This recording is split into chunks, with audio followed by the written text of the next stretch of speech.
I definitely didn't feel like I had a hole in my life that needed filling. I wasn't like, oh, I'm missing something. Is there more to life? I wasn't like that. I was like, I'm fine. I like my job. I like my life. And then after I graduated, I moved down to London for a job. Moved into a flat share. One of the guys I lived with was a Christian. And then there was like this niggling thing with this guy who I was like, yeah, what's this that he's got that I haven't got? And so the actual thing that sort of like challenged my life was seeing somebody live with more like purpose, joy, meaning than I had. And so that was like the trigger that made me want to explore it. And he was the guy who persuaded me to try Alpha. I was really nervous. Just because I'd never really been to church before, I didn't know what to expect. And I just didn't think there'd be anybody else there who was like me. And I was like, I want proper arguments. I want to like really get into this. I want you to persuade me. I want like the facts. I was surprised that week by week that it allowed me to sort of like wrestle with some of these things. And so when they said, now there's a weekend away, I was like, okay, well, if I'm going to complete this thing, then I want to go on the weekend and I want to finish it.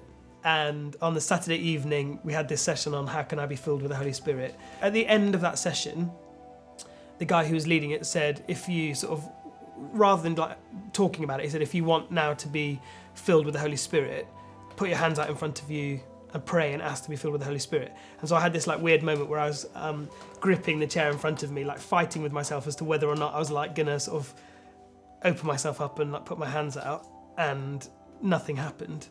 And so I sort of like walked out, and I thought, well, there's two explanations. Either God isn't real and everybody here is in some kind of shared delusion, but I didn't really buy into that because I could see that it was real for them. Or God was real, but he just didn't want to know me. So I went back into my little bedroom where I was staying. And then I was like really wrestling with it, and it's really embarrassing, but I was like lying on the bed and I started crying on my bed, like face down on the bed. And then I like prayed for the first time. So I sort of said, oh, like, God, I'm really sorry that I'm this bad, that you want to know all these other people, but you won't know me.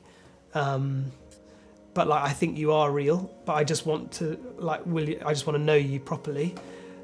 So I sort of got this sense that I needed to turn over in my bed. So I turned over. And then in that moment, somehow I just felt an overwhelming like peace. It was sort of like a deep down like joy. And I just knew in that moment that God was real and that he loved me. Like it didn't answer all of my questions, but they just seemed so much less important. And so then I sat up on the end of my bed and I was like, well, what am I going to do now? So I just literally flipped my Bible open and read the first verse I came across, which was this verse in Romans, which says, those who live with the Spirit desire what the Spirit desires. And for me, I knew that I didn't have to do anything. I just knew that God would do the rest, that I just sort of had to say yes, and then God would change me and transform me and help me to live this life.